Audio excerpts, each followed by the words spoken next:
আমরা দেখি কোরআন এবং সুন্নায় শেষ জামানার কি কি সাইন আছে, তারপরে আপনারা নিজেরাই এটাকে মিলিয়ে নেবেন যে আমরা আসলেই শেষ জামানায় বসবাস করছি নাকি আমাদের সামনে আরো হাজার হাজার বছর পড়ে আছে। দুই আঙ্গুলের মাঝে যতটুকু ব্যবধান আছে, রাসূল সাল্লাল্লাহু আলাইহি ওয়াসাল্লাম বলছেন আমার এবং কিয়ামতের মাঝে এতটুকু ব্যবধান আছে। তিনি বলেছেন আমার জন্ম হচ্ছে কিয়ামতের একটা সাইন, আমি যে নবী হয়েছি এটাই কিয়ামতের একটা নিদর্শন। অর্থাৎ যেদিন থেকে তিনি নবী হয়েছেন ওই দিন থেকে কিয়ামত শুরু হয়ে গেছে, শুধু মহাপ্রলয় বা বিস্ফোরণটা বাকি আছে। পুরো ইউনিভার্স, এই মহাবিশ্বটা তার ধ্বংসের দিকে ক্রমশ এগিয়ে যাচ্ছে। যতক্ষণ ধরে আমরা কথা বলছি এতটুকু সময়ের মধ্যেও পৃথিবী এবং এই গ্রহ উপগ্রহগুলো তার ধ্বংসের দিকে এগিয়ে গেছে। তিনি বলেছেন সাল্লাল্লাহু আলাইহি ওয়াসাল্লাম যে আমার ইন্তেকাল হচ্ছে কিয়ামতের একটা বড় আলামত। রাসূল সাল্লাল্লাহু আলাইহি ওয়াসাল্লামের ইন্তেকাল আজ থেকে 1400 বছর আগেই হয়ে গেছে। তিনি বলেছেন যখন তোমরা দেখবে সমাজের সবচেয়ে দরিদ্র রাখাল ক্যাটাগরির মানুষ, যাদের পায়ে কখনো জুতা ছিল না, গায়ে কখনো জামা ছিল না, তারা বড় বড় অট্টালিকা নির্মাণের প্রতিযোগিতা করবে, তখন তোমরা ধরে নিও এটা শেষ জামানা। আপনারা সবাই ইন্টেলেকচুয়াল অডিয়েন্স, আমি জানি আপনারা বুঝতে পারছেন। আপনি যদি গ্রামের দিকে তাকান বা শহরের দিকে তাকান, দেশের দিকে তাকান বা বিশ্বের দিকে তাকান, খেয়াল করে দেখবেন যাদের একসময় কিছুই ছিল না আজকে তারা বড় বড় অট্টালিকা নির্মাণের প্রতিযোগিতা করছে। কিয়ামত কাছে চলে এসেছে। তিনি বলেছেন যখন দেখবে দাসী তার মনিবকে জন্ম দিচ্ছে তখন তোমরা কিয়ামতের অপেক্ষা করো। এর অর্থ কি? এর অর্থ হচ্ছে পিতা মাতার সাথে দাসীদের মতো আচরণ করা হবে। আজকে আমরা পেপার পত্রিকা খুলে দেখতে পাই পিতাকে হত্যা করা হচ্ছে, মাকে জবাই করা হচ্ছে, সম্পত্তির কারণে ভাইকে হত্যা করা হচ্ছে। এগুলো নিত্য নৈমিত্তিক ঘটনা হয়ে গেছে আমাদের। তাই যার দুচোখ খোলা আছে সে বুঝতে পারবে আমরা এখন শেষ জামানায় বাস করছি। এর আরেকটা অর্থ হয়, সেটা কি জানেন? সেটা হচ্ছে একটা সময় আসবে যখন মেয়েরা বাচ্চা কাচ্চা নিতে চাইবে না। তখন কি হবে? তখন কিছু দাসী শ্রেণীর মহিলাদেরকে হায়ার করতে হবে, তাদের গর্ভে সন্তান ভাড়া করে নিতে হবে। সে সন্তান জন্ম দিয়ে খালাস এবং তার অনারিয়াম তাকে দিয়ে দেওয়া হবে। এই যে সন্তানটা জন্ম নিল এটা হচ্ছে মনিবের সন্তান। আজকে যে বড় বড় কান্ট্রিগুলো আছে এগুলোতে নিম্নবিত্ত দেশের মহিলারা ওখানে গিয়ে এই কাজ করছে, এবং সেখানে আমার বোন আছে, আমার মা আছে, আমার স্ত্রীও আছে। আমাদের দু চোখ খোলা নাই? সিঙ্গাপুরের মতো কান্ট্রিতে আজকে মেয়েদেরকে ভাড়া করা হচ্ছে সন্তান দেওয়ার জন্য। আর এই কথাটা রাসূল সাল্লাল্লাহু আলাইহি ওয়াসাল্লাম 1400 বছর আগে বলে গেলেন। একটা সময় আসবে যখন দাসী তার মনিবকে জন্ম দিবে। সুবহানাল্লাহ!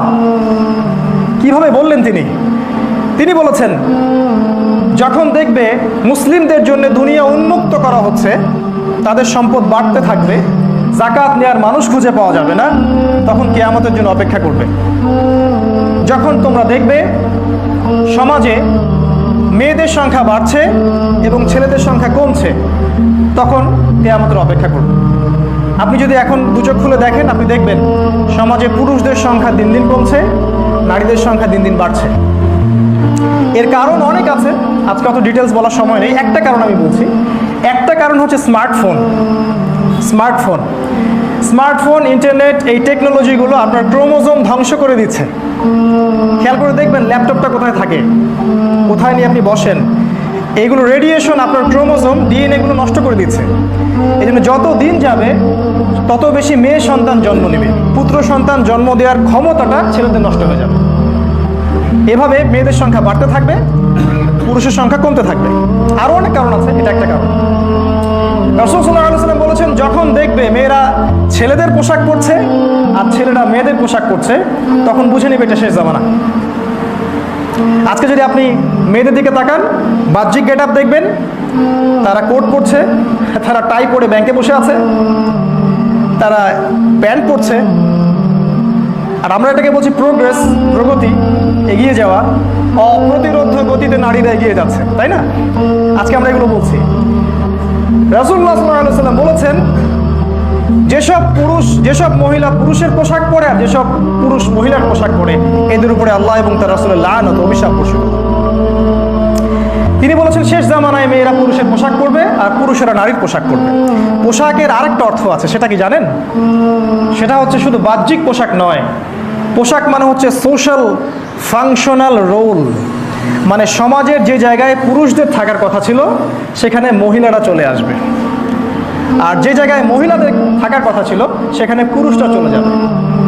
আপনি আজকে দেখবেন যে কোনো প্রতিষ্ঠান, ব্যাংক, এনজিও, রাষ্ট্র, সমাজ, এভরি সিঙ্গেল সেক্টর মহিলারা নেতৃত্ব দিচ্ছে, পুরুষেরা তার পিছে ইয়েস স্যার করছে। আমি যদি ভুল বলি আমাকে কারেকশন করে দিবেন। আর ঠিক বিপরীত চিত্র দেখবেন ছেলেদের ক্ষেত্রে, তারা মেয়েদের রোল প্লে করছে ঘরে। এই হলো ফাংশনাল রোলের পরিবর্তন, যেটা শেষ জামানায় হবে। এর ফলে কি হবে? এর ফলে পরিবারগুলো ভেঙে যাবে। কারণ পার্ট টাইম মাদার কখনো সুস্থ সন্তান জন্ম দিতে পারে না, আর সেই সন্তান কখনো নেককার সালেহীন সন্তান হয়ে বেড়ে উঠতে পারে না। যে সন্তান মায়ের স্নেহ নিয়ে বড় হয়নি, ডে কেয়ার সেন্টারে বড় হয়েছে, ওই সন্তান যখন বড় হবে সে এই পিতামাতাকে ওল্ড এজ, ওই যে বৃদ্ধাশ্রম আছে সেখানে পাঠিয়ে দেবে। ইকুয়াল প্রতিশোধ। যেই ছেলে আর মেয়েকে আজকে ডে কেয়ার সেন্টারে রাখা হচ্ছে এই প্রগতির নামে, চাকরি বাকরির নামে, ওই ছেলেগুলো যখন বড় হবে তখন এই পিতামাতাকে বৃদ্ধাশ্রমে পাঠিয়ে দেবে। এই হলো একটা শেষ জামানার বড় সাইন। আর ছেলেদের দিকে তাকান, দেখবেন ছেলেরা কানের দুল পড়ছে, নাকের ফুল পড়ছে, হাতে বালা পড়ছে, চুল বড় বড় রাখছে, তাই না? মেয়েদের মতো পোশাক পরছে। সবচেয়ে বড় কথা হচ্ছে তারা মেয়েদের মতো চিন্তাও করছে। আজকে ছেলেদের মস্তিষ্ক মেয়েদের কাছে চলে গেছে, মেয়েদের মস্তিষ্ক ছেলেদের কাছে চলে গেছে। চিন্তা ভাবনার মধ্যে একটা মেয়েলি স্বভাব ছেলেদের, পুরুষত্বটা নাই। গলার ভয়েসটা পর্যন্ত মেয়েলি হয়ে গেছে। খেয়াল করে দেখবেন, এটা রাসূল সাল্লাল্লাহু আলাইহি ওয়াসাল্লাম 1400 বছর আগে বলে গেছেন যে পুরুষের জায়গায় মেয়েরা চলে আসবে, মেয়েদের জায়গায় পুরুষেরা চলে যাবে। তিনি আরো বলেছেন, এই কথাটা খুব ভালো করে শোনেন। আমি জানি না এখানে মা বোনরা আছেন কিনা। রাসূল সাল্লাল্লাহু আলাইহি ওয়াসাল্লাম বলেছেন, শেষ জামানায় 2 শ্রেণীর মানুষ বের হবে যাদেরকে আমি কখনো দেখিনি, আমি এখনো দেখিনি। মানে রাসূল সাল্লাল্লাহু আলাইহি ওয়াসাল্লামের সময় তারা ছিলেন না, শেষ জামানায় তারা আসবেন। তারা কারা? এক শ্রেণীর মানুষ হচ্ছে যাদের হাতে থাকবে লাঠি। তারা সব সময় নির্মমভাবে মানুষকে পিটাবে। নির্মমতার চূড়ান্ত পর্যায়ে চলে যাবে, মানুষকে মারতে মারতে। আজকে দেখছেন না কি হচ্ছে? ভেঙে বলার তো প্রয়োজন নাই। আজকে আবরারদের সংখ্যা তো দিন দিন বাড়ছে, তাই না? আর আরেক শ্রেণীর মানুষ হচ্ছে যাদেরকে আমি দেখিনি, তারা হচ্ছে এমন সব নারী যারা পোশাক পরেও নগ্ন থাকবে। তারা নিজেরাও পুরুষদেরকে আকৃষ্ট করবে, আর তারা নিজেরাও পুরুষদের দিকে আকৃষ্ট হবে। এই 2 শ্রেণীর মানুষকে আমি এখনো দেখিনি, আমার পরে তারা আসবে। তাদের ফলাফল কি হবে? তারা জান্নাতে তো যাবেই না, জান্নাতের গন্ধ পাবে।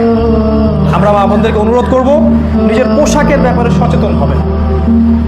এমন পোশাক পরে বাসা থেকে বের হবেন না যেটা পরে আপনি নগ্ন থাকছেন। এটা অর্থটা কি?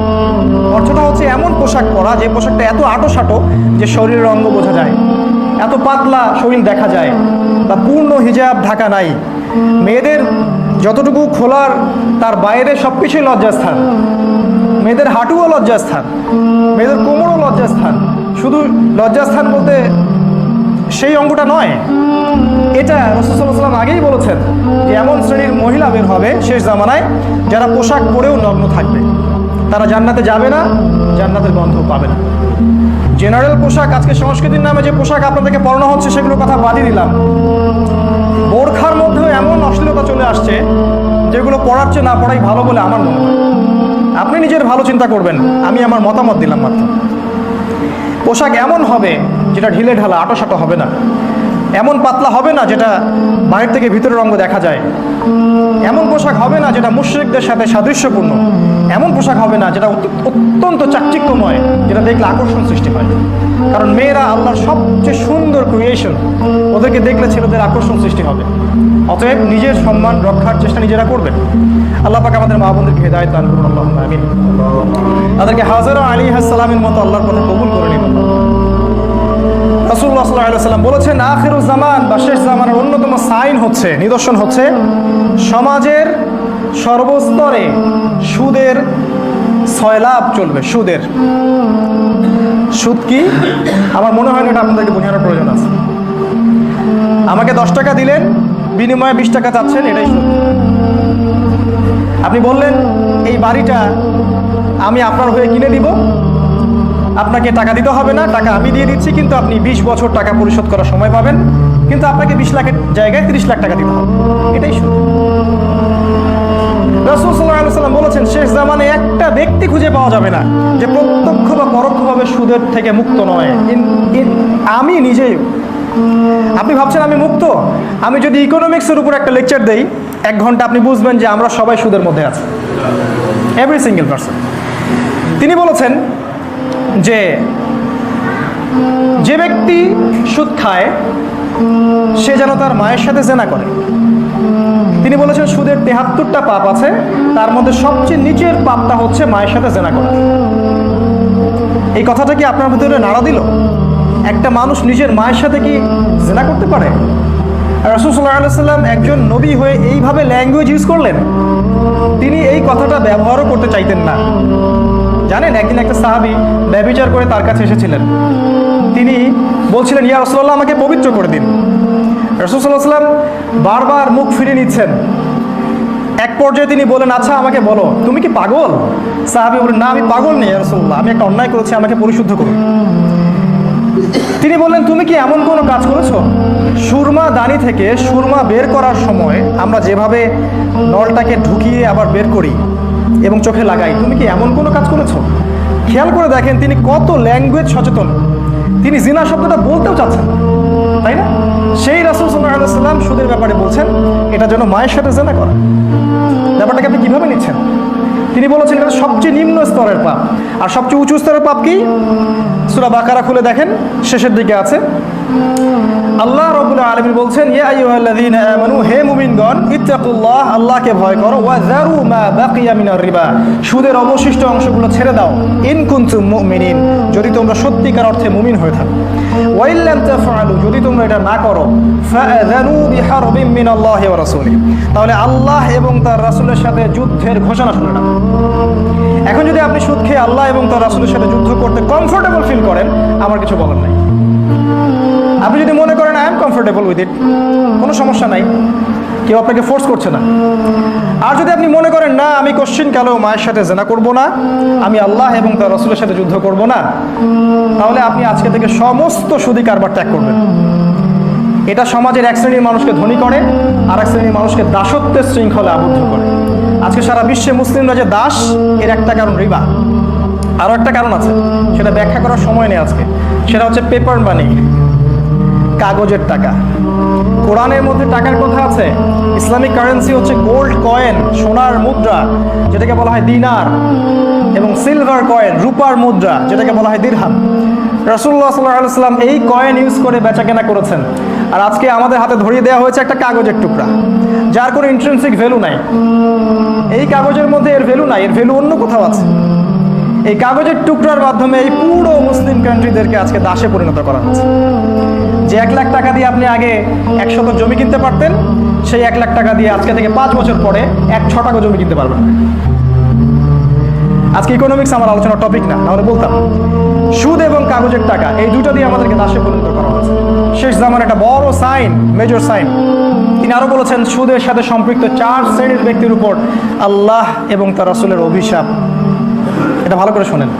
1 শ্রেণীর ব্যক্তি হচ্ছে যারা সুদ সরাসরি খায়, 2য় শ্রেণী হচ্ছে যারা সুদ খায় না কিন্তু সুদ দেয়, 3য় শ্রেণী ব্যক্তি হচ্ছে যারা সুদ খায়ও না দেয়ও না, শুধুমাত্র সাক্ষী থাকে, আর 4র্থ শ্রেণী হচ্ছে যারা সুদ খায় না, দেয় না, সাক্ষীও থাকে না, কিন্তু লিখে রাখে, কাতিব। পুরো ব্যাংকিং সিস্টেম এর মধ্যে আছে। আপনি যদি এগুলোতে কমফোর্টেবল ফিল করেন, আমার কিছু বলার নাই। যদি আপনার ভিতরে ঈমান থাকে, আল্লাহ এবং তার রাসূল এবং কোরআনের প্রতি রেসপেক্ট থাকে, আপনি এটাকে ত্যাগ করবেন। This is up to yours, আপনার উপরে। তিনি বলেছেন, শেষ জামার অন্যতম সাইন হচ্ছে সমাজে আলেমদের সংখ্যা কমতে থাকবে, মানুষ জাহেলদেরকে আলেম হিসেবে গ্রহণ করবে, তারা মানুষকে ভুল পথে পরিচালিত করবে এবং নিজেরাও পথভ্রষ্ট হবে। তিনি আরো বলেছেন, শেষ জামানায় ইলম উঠে যাবে, সত্যিকারের জ্ঞান, কোরআন এবং সুন্নাহর জ্ঞান উঠে যাবে, জাহেলিয়াতের জ্ঞানে সমাজ ভরে যাবে। আর আমরা সেটাকে বলবো অবশ্যই প্রগতি, এগিয়ে যাচ্ছে সবকিছু। যে বিদ্যা অর্জন করে মানুষ আল্লাহকে চিনতে পারে না, রাসূলকে চিনতে পারে না, তার এই উন্নত মাথাটাকে আল্লাহর সামনে অবনত করতে পারে না, সেটা দাজ্জালের এডুকেশন। এই এডুকেশন সিস্টেম ক্রিয়েটেড বাই দাজ্জাল।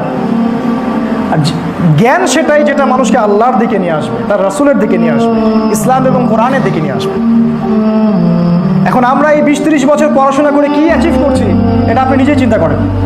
30 বছর পড়াশোনা করেছেন, আমরা স্কুল থেকে অনার্স মাস্টার্স করতে 24 বছর পড়াশোনা করেছি। 24টা কোরআনের আয়াত আমি শিখিনি। ভেরি স্যাড টু সে, কিন্তু এটা সত্য। 24টা হাদিস তারা আমাকে শেখায়নি, 24টা সাহাবীর নাম তারা আমাকে শেখায়নি, 24 জন নবীর নাম তারা আমাকে শেখায়নি, তারা আমাকে 24টা আয়াত নিয়ে গবেষণা করতে শেখায়নি। তাহলে আমি কিসের পিছনে ছুটলাম? এটাই হচ্ছে গরজ দুনিয়া, দুনিয়ার পেছনে ছোটা, যেটা রাসূল সাল্লাল্লাহু আলাইহি ওয়াসাল্লাম বলেছেন শেষ জামানায় মুসলিমরা গরুর রশি ধরে থাকবে, মানে দুনিয়া নিয়ে ব্যস্ত থাকবে। তারা আল্লাহর পথে দাওয়াত, আল্লাহর পথে জিহাদ ছেড়ে দিবে, হক কথা বলাও ছেড়ে দিবে। তারা মানুষকে ভয় করবে, আল্লাহকে ভয় বাদ দিয়ে। তিনি আরো বলেছেন আখিরুজ জামানের সাইন হচ্ছে যে মানুষ সত্যবাদীকে মিথ্যাবাদী বলবে, মিথ্যাবাদীকে সত্যবাদী বলবে। সমাজের সবচেয়ে নিকৃষ্ট মানুষ হবে নেতৃত্বের আসনে, আর সবচেয়ে উচ্চ শ্রেণী যারা মানুষ, সত্যিকার যারা স্কলার, তারা হবে সমাজে নিগৃহীত, নিপীড়িত। আজকেও যদি আপনি এমন ইসলাম ফলো করেন যে ইসলামটা সত্যিকার অর্থে কোরআন এবং সুন্নায় আছে, তাহলে আপনার দিকে নজরদারি বাড়ানো হবে, আপনার সেলফোন ট্যাপ করা হবে, আপনার উপর আরও বেশি গোয়েন্দা সংস্থা সক্রিয় থাকবে। কিন্তু আপনি যদি এমন ইসলাম ফলো করেন যে ইসলাম ফলো করলে আমেরিকার কোনো সমস্যা নাই, ইসরায়েলের কোনো সমস্যা নাই, ন্যাটোর কোনো সমস্যা নাই, তাহলে ইউ আর কমফোর্টেবল, আপনার কোনো সমস্যা নেই। এই হলো শেষ জামানা। যার দু চোখ খোলা সে বুঝবেন, আর এক চোখ দিয়ে দেখা ব্যক্তি এই কথা বুঝতে পারবে। রাসূল সাল্লাল্লাহু আলাইহি ওয়াসাল্লাম বলেছেন শেষ জামানায় মুমিনের জন্যে সমাজে টিকে থাকা কষ্টকর হবে, এতটা কষ্টকর হবে যতটা হাতের মধ্যে কয়লা ধারণ করা, আগুনের জ্বলন্ত কয়লা ধারণ করা যত কষ্টকর, ঈমান নিয়ে চলা তত কষ্টকর হয়ে যাবে। নিজেকে প্রশ্ন করেন, আমরা কি এমন ইসলাম ফলো করছি যেটা হাতের মধ্যে আগুন ধরে রাখার মতো? বরং আমরা তো এমন ইসলাম ফলো করছি যেটা কসমেটিক্স ইসলাম, প্রোটেস্ট্যান্ট ইসলাম, যেখানে ডানেও ঠিক বামেও ঠিক, আমিও মাঝখানে ঠিক, তাই না? এই হলো আমাদের অবস্থা। রাসূলুল্লাহ সাল্লাল্লাহু আলাইহি ওয়াসাল্লাম আরো বলেছেন শেষ জামানায় সময় সংক্ষিপ্ত হয়ে আসবে, টাইম খুব তাড়াতাড়ি চলে যাবে, এক জুমা থেকে আরেক জুমা খুব দ্রুত চলে আসবে। তিনি বলছেন 1 বছর চলে যাবে একটা মাসের মতো, একটা মাস চলে যাবে একটা সপ্তাহের মতো, একটা সপ্তাহ চলে যাবে একটা দিনের মতো, আর একটা দিন চলে যাবে একটা ঘন্টার মতো। কিভাবে টাইম শর্ট হয়ে যাবে? যত বেশি ভূমিকম্প হবে তত বেশি টাইম শর্ট হয়ে যাবে। আর আমরা এই যে চাঁদের ক্যালেন্ডার বাদ দিয়ে পশ্চিমা ক্যালেন্ডার গ্রহণ করেছি, সময়কে আমরা কমিয়ে নিয়ে এসেছি। আরও কিভাবে সময় শর্ট হবে? এই যে আজকে দিনকে রাত করা হয়েছে, রাতকে দিন করা হয়েছে। ছেলেরা ঘুমাতে যায় রাত 3টায়, ওঠে 10টা, 11টা, 12টায়, ওদের জন্য দিন হচ্ছে 6 ঘন্টা। আর আজকে থেকে আমাদের বাপদাদারা যারা ছিলেন তারা সেই ভোর 4টায় উঠতেন এবং রাতের বেলা তাড়াতাড়ি ঘুমাতেন। তাদের কাছে দিনটা অনেক লম্বা ছিল, তারা অনেক কাজ করতে পারতেন, তাই না? এইভাবে আমরা দিনকে শর্ট করে নিয়ে আসছি, সময় সংক্ষিপ্ত করে আমরাই নিয়ে আসছি। আর এটাকে বলছি আমরা প্রোগ্রেস, প্রগতি। তিনি বলছেন শেষ জামানায় বেশি বেশি মহামারী দেখা দিবে, ভূমিকম্প হবে এবং ঝড় ও জলোচ্ছ্বাস হবে। আর আমরা তো এগুলোকে ভয় পাই না, কারণ আমরা এগুলোকে ডিফেন্ড করার ক্ষমতা রাখি, তাই না? আমরা তো এগুলোকে ডিফেন্ড করার ক্ষমতা রাখি। আমরা টার্মিনোলজি ব্যবহার করছি প্রাকৃতিক দুর্যোগ। প্রাকৃতিক দুর্যোগ, প্রকৃতিটাকে, এটা কি আল্লাহ বাদ দিয়ে অন্য কোনো সত্তা যে রাগ হয়ে গেলে দুর্যোগ হয়? না, আল্লাহর হুকুমেই দুর্যোগ হয়, আল্লাহর হুকুমেই ভালো হয়। সূক্ষ্মভাবে প্রত্যেকটা জায়গায় শিরক ঢুকিয়ে দেওয়া হয়েছে। আমরা শিরকের মধ্যে হাবুডুবু খাচ্ছি, বুঝতে পারছি না। কোরআনে আছে সোনার কয়েন এবং রূপার কয়েন ইউজ করার কথা। ওয়ার্ল্ড ব্যাংক এবং IMF সোনার কয়েন, রূপার কয়েন ব্যান করে দিয়েছে, ব্যবহার করতে পারবে না। তারা আল্লাহর হালালকে হারাম করে দিয়েছে। আর আল্লাহর হালালকে যে হারাম করে, এটা শিরক। শিরক। কোরআনে অসংখ্য বিধান আছে যেগুলো ইসলামের বিধান, যেমন চোরের হাত কাটতে হবে, জেনাকারীকে শাস্তি দিতে হবে, ডাকাতি করলে শাস্তি আছে, খুন করলে আপনার কেসাস আছে। এগুলো আমাদের সমাজ থেকে উঠে গেছে। আল্লাহর হালালকে যে হারাম করে এটা শিরক, আল্লাহর হারামকে যে হালাল করে এটাও শিরক। এগুলো আপনি তখনই বুঝতে পারবেন যখন আপনি কবরে থাকবেন, তার আগ পর্যন্ত বুঝতে পারবেন। রাসূল সাল্লাল্লাহু আলাইহি ওয়াসাল্লাম আরও বলেছেন শেষ জামানায় বেশি বেশি হত্যাকাণ্ড হবে। একজন ব্যক্তি যে হত্যা করছে সে জানবে না আমি কেন তাকে হত্যা করলাম। আর যে ব্যক্তি নিহত হবে সেও বুঝবে না কেন আমাকে মারলো। সুবহানাল্লাহি ওয়া বিহামদিহি। আজকে বিশ্বের যে কোনো জায়গায় তাকিয়ে দেখেন, প্রত্যেকটা দেশেই দেখবেন মুসলিমদের রক্ত ঝরছে। আপনি যদি চোখ খোলা রাখেন দেখতে পারবেন প্রত্যেকটা জায়গায় যারাই প্রপারলি ইসলাম ফলো করার চেষ্টা করবে এদেরকে ডমিনেটেড করা হবে। যদি আপনি আল্লাহ এবং তার রাসূলের উপর থাকতে চান, আপনার উপরে সামরিক নির্যাতন চলে আসবে, ইকোনমিক স্যাংশন চলে আসবে, অর্থনৈতিক অবরোধ চলে আসবে, আপনি পারবেন না। শেষ জামানায় মুমিনের জন্য সমাজে টিকে থাকা খুবই কষ্টকর হবে। রাসূল সাল্লাল্লাহু আলাইহি ওয়াসাল্লাম বলছেন অবস্থা এমন হবে যে একজন মুমিনকে ওই পাহাড়ের পাদদেশে হিজরত করতে হবে, কিছু বকরি নিয়ে, কিছু রাখাল, কিছু বকরি মেষের পাল নিয়ে, যেখানে বৃষ্টি হয়, সেই ঈমান নিয়ে ওখানে হেফাজত করবে, দূরে চলে যাবে। সমাজে টিকে থাকা সম্ভব হবে না। যারা টিকে থাকতে চাবে তাদেরকে সার্বিকভাবে তারা আক্রমণ করবে, টিকতে পারবেন না। তিনি আরো বলেছেন শেষ জামানায় মহামারী দেখা দিবে। আমি যেটা বলছিলাম একটু আগে, 1/3 মানুষ, পুরো মানব জাতির 1/3 মানুষ মহামারীতে মারা যাবে। আমাদের সামনে এগুলো অপেক্ষা করছে। তিনি বলেছেন শেষ জামানায় ইয়াজুজ আর মাজুজের প্রাদুর্ভাব ঘটবে। এরা এমন কোনো ল্যান্ড বাকি থাকবে না যেখানে ফিতনা ফাসাদ সৃষ্টি করবে না। তিনি আরো বলেছেন শেষ জামানায় বড় বড় ভূমিকম্প হবে 3টা। একটা হচ্ছে পৃথিবীর পূর্ব দিকে, মানে আমাদের দিকে, Bangladesh, Pakistan, Afghanistan, Malaysia, Indonesia, India, Sri Lanka, এই জায়গায় একটা বড় ভূমিকম্প হবে। কেউ ঠেকাতে পারবে না, ঠেকানোর ক্ষমতা কারো নাই, কারণ রাসূল সাল্লাল্লাহু আলাইহি ওয়াসাল্লামের পবিত্র জবান দিয়ে তিনি বলে গেছেন এটা হবেই। এমন ভূমিকম্পটা হবে যেখানে মাটি একদম তলে ধসে যাবে। আরেকটা হবে পৃথিবীর পশ্চিম দিকে, আমেরিকা, ব্রিটেন, ফ্রান্স, ইতালি, ওই সাইডে, ওখানেও মাটি ধসে যাবে। হয়তোবা অতি সত্বর আমেরিকা নামে কোনো দেশ থাকবে না, এটাও হতে পারে। এবং আরেকটা ভূমিকম্প হবে পৃথিবীর মাঝখানে, অর্থাৎ এই আরব, জাজিরাতুল আরবের মধ্যে। এই ভূমিকম্প প্রমাণ করে দিবে আসলে ইমামুল মাহদিকে। আমি এভাবে সাইন বলতে থাকলে ঘন্টার পর ঘন্টা হয়তো চলে যাবে, আমাদের সময় খুব শর্ট। আমি আপনাদের কাছে আর অল্প সময় নিচ্ছি। আমি মেজর কিছু সাইন বলে শেষ করছি। সেটা হলো, আপনারা যদি বাসায় গিয়ে কোরআন এবং সুন্নাহ স্টাডি করেন, কিতাবুল ফিতান, কিয়ামতের আলামত, এই অধ্যায়গুলো স্টাডি করেন, আপনারা বুঝতে পারবেন যে আমরা আসলে আখিরুজ জামানে আছি। তিনি বলেছেন এই শেষ জামানায় কিছু মেজর ঘটনা আগামীতে ঘটতে যাচ্ছে, সেগুলো কি সেটা আমি বলছি। তিনি বলেছেন আখিরুজ জামানে পৃথিবী 2টা ভাগ হয়ে যাবে, এক ভাগ মুসলিমদের, আরেক ভাগ হচ্ছে অমুসলিমদের। তিনি আরো বলেছেন মুসলিমদের মাঝে ঐক্য থাকবে না। এই পয়েন্টটা খুব ভালো করে খেয়াল করেন, মুসলিমদের মাঝে ঐক্য থাকবে না, তারা বিভিন্ন দলে উপদলে বিভক্ত হয়ে যাবে। পৃথিবী 2টা ভাগ হয়ে যাবে, একটা ভাগ কুফফারদের আর একটা ভাগ মুসলিমদের। তিনি বলেছেন যখন পৃথিবী এভাবে ভাগ হয়ে যাবে তখন কুফফারদের দ্বারা মুসলিমরা নির্যাতিত হবে। তারা তোমাদেরকে এমনভাবে আক্রমণ করবে যেমন করে অনেকগুলা ক্ষুধার্ত মানুষ একটা দস্তরখানার মধ্যে গোগ্রসে খাবার খেতে থাকে।